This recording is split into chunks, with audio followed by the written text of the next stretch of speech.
The podcast begins by discussing recent polling data that shows Donald Trump leading Joe Biden in several key battleground states.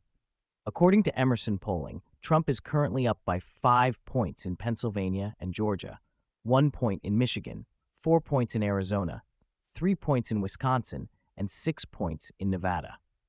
This represents a significant shift from 4 years ago, when Biden was leading Trump by 9 points at this stage of the race. Ben Shapiro argues that the idea that polls underestimated Biden's support in 2020 does not hold any water, and that if anything, polls have tended to underestimate Republican support in recent elections. Despite growing concerns about his age and mental acuity, Joe Biden has made it clear he intends to stay in the race.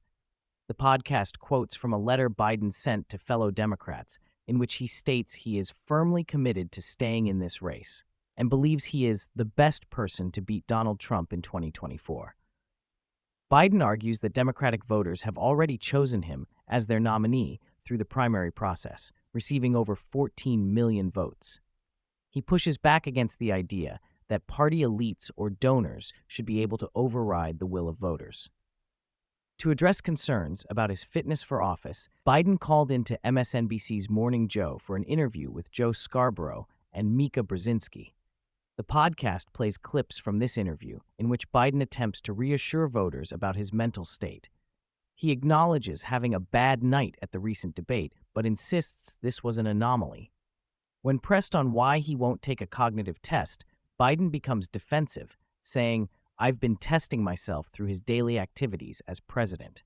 He also pushes back against elites in the Democratic Party who are questioning his candidacy. Shapiro is critical of Biden's performance in the interview, noting that he seemed to be reading from prepared notes at times and struggled to articulate clear answers to questions about his cognitive abilities. Shapiro argues this interview likely did little to assuage concerns about Biden's mental fitness. The podcast then discusses a contentious White House press briefing where Press Secretary Karine Jean-Pierre faced tough questions about Biden's health. Reporters pressed her on why Biden won't take a cognitive test and about reports that a Parkinson's specialist had visited the White House multiple times.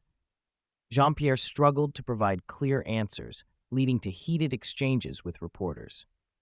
Shapiro argues this demonstrates the White House's inability to effectively address growing concerns about Biden's fitness for office.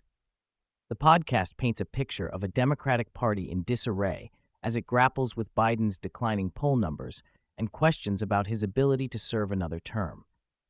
It cites reports that some Democratic donors are shifting their focus to down-ballot races out of concern about Biden's chances. Several Democratic senators and representatives are quoted expressing doubts about Biden's candidacy or distancing themselves from him.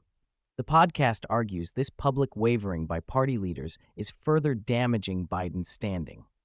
In contrast to the Democrats' struggles, the podcast discusses Donald Trump's newly released campaign platform for 2024.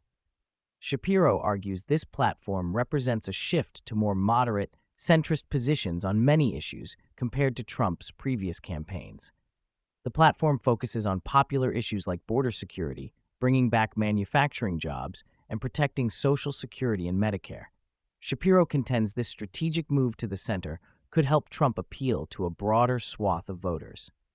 With Biden struggling, the podcast argues Democrats are resorting to extreme rhetoric in attacking Trump.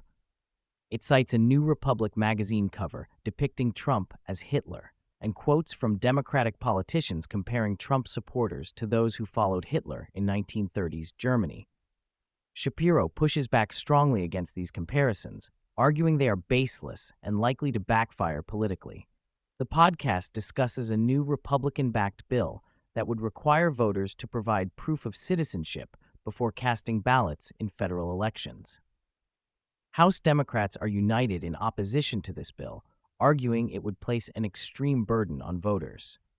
Shapiro is skeptical of this argument, contending that providing proof of citizenship is a reasonable requirement that most Americans already do for other purposes like getting a passport. The podcast criticizes the Biden administration's handling of unaccompanied minors at the southern border. It cites a Wall Street Journal report alleging that in 2021, the administration overrode concerns from caseworkers and placed some migrant children with potentially unsafe guardians in an effort to avoid bad headlines about overcrowded detention facilities. Shapiro argues this demonstrates the administration's prioritization of optics over child safety. The podcast briefly touches on recent elections in France that have resulted in a fractured parliament with no clear majority.